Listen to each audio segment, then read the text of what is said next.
Hello வணக்கம், இது உங்கள் சிவி ஜோன். ஸோ எல்லாரும் எப்படி இருக்கீங்க? இப்போ பார்த்தீங்கன்னா ப்ரோமோ 3 அதாவது இதில் கொடுத்துருக்காங்க இந்த விஜய் டெலிவிஷனில்.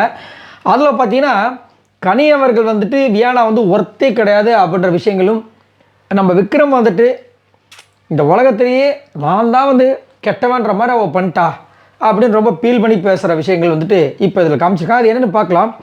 ஸோ என்னென்னா இப்போ 3 பேர் பேசக்கூடிய விஷயங்கள் வந்து விக்ரம், சுபிக்ஷா, கனி.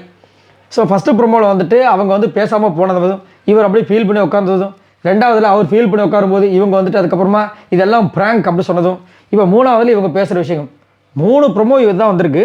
பட் ஓரளவுக்கு பரவாயில்ல, நேற்று முந்தானத்தை கம்பேர் பண்ணும்போது ஓரளவுக்கு இன்ட்ரெஸ்டிங்காக போயிட்டுருக்கு.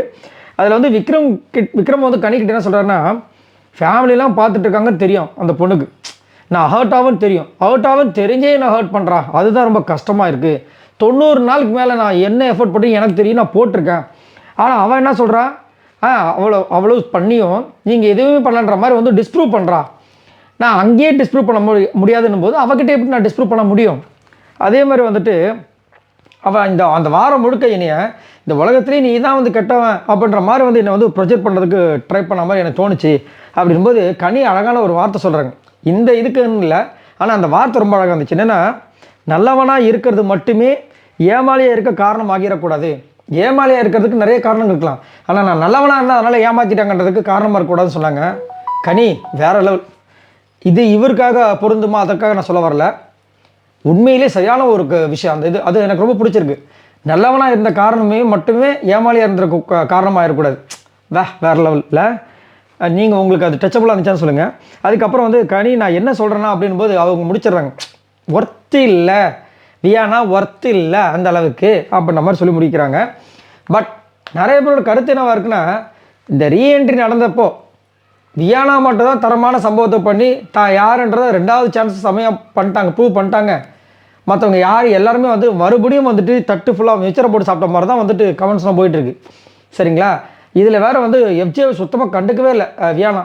அதில் ரொம்ப தெளிவாக இருக்காங்க. ஏன்னா அந்த ஒரு விஷயந்தான் அவங்க அம்மா கிட்ட வந்து பெரிய ப்ராப்ளம் வந்து அவங்க அங்கே போகாமல் அப்சரா வீட்டில் தங்கி நிறைய விஷயங்கள் சொன்னாங்க. இன்னும் நான் கோத்ரூ பண்ணிட்டு இதுக்கப்புறம் தான் வந்துட்டு கெரியரை பற்றி திங்க் பண்ணுன்ற அளவுக்கு சொல்லியிருப்பாங்க. பார்க்கலாம் என்ன நடக்குதுன்னு. ஸோ இங்கே கனி வந்துட்டு வியானா ஒருத்தலன்னு சொல்கிறாங்களே, இதை பற்றி என்ன நினைக்கிறீங்க? அது மட்டும் இல்லாமல் விக்ரம் வந்துட்டு இன்னுமே அவர் பண்ண விஷயங்களை வந்து கொஞ்சம் கூட யோசிக்காமல் திரும்ப அன்னைக்கு வந்துட்டு நான் வீட்டுக்கு போயிடறேன் அப்படின்னு நல்ல ஒரு மாதிரி பேசிட்டு இப்போ வந்து எல்லாத்தையும் வியானா மேலே பழிய போடுற மாதிரி ஃபேமிலிலாம் பார்த்துட்ருக்காங்க அப்படின்றாரு. ஏன் விஜய் பார்வதி ஃபேமிலியெலாம் பார்த்துருக்க மாட்டாங்களா? விஜய் பார்வதி வந்துட்டு அவர் வந்து அடித்து கண்ணு வீங்கி இருக்கும்போது நீங்கள் முன்னாடி வந்து டான்ஸ் ஆடும்போது தான் சரி, நைட்டு வந்து போடி அப்படின்னு சொல்லிட்டு ஐயோ என்னை விஜய் பார்வதி என்னை கலாச்சிட்டாங்க, நான் போய் தொங்க போகிறேன் அப்படின்லாம் பேசும்போதெல்லாம் வந்துட்டு இது பண்ண மாட்டாங்களா? என்னையா இது? நீங்கள் ஒரு நிமிஷம் ஒரு மோடில் வந்து முன்னாடிலாம் பண்ணியிருப்பீங்க. இப்போ வந்து நான் நல்லவன், எனக்கு இதுக்கப்புறம் யாரையும் ஹர்ட் பண்ண மாட்டேன்னு சொன்னால் எல்லாருமே வந்துட்டு ஆமாம் இவர் நல்லவன் நினச்சிப்பாங்களா? என்னங்க, எல்லாமே கேம் தானே. இப்போ நீங்களும் அதை வந்து அக்செப்ட் பண்ணிக்கணும். நீங்கள் சொல்கிற விஷயங்களை மற்றவங்க அக்செப்ட் பண்ணிட்டு உங்ககிட்ட பேசணும்னு எதிர்பார்க்குற போது விக்ரம் அதே மாதிரி வந்துட்டு அவங்க மற்றவங்க சொல்கிறதையும் அக்செப்ட் பண்ணிட்டு சைலண்டாக இருக்கணும். அதை விட்டுட்டு குறை சொன்னால் வேலைக்கு ஆகாதுல்ல.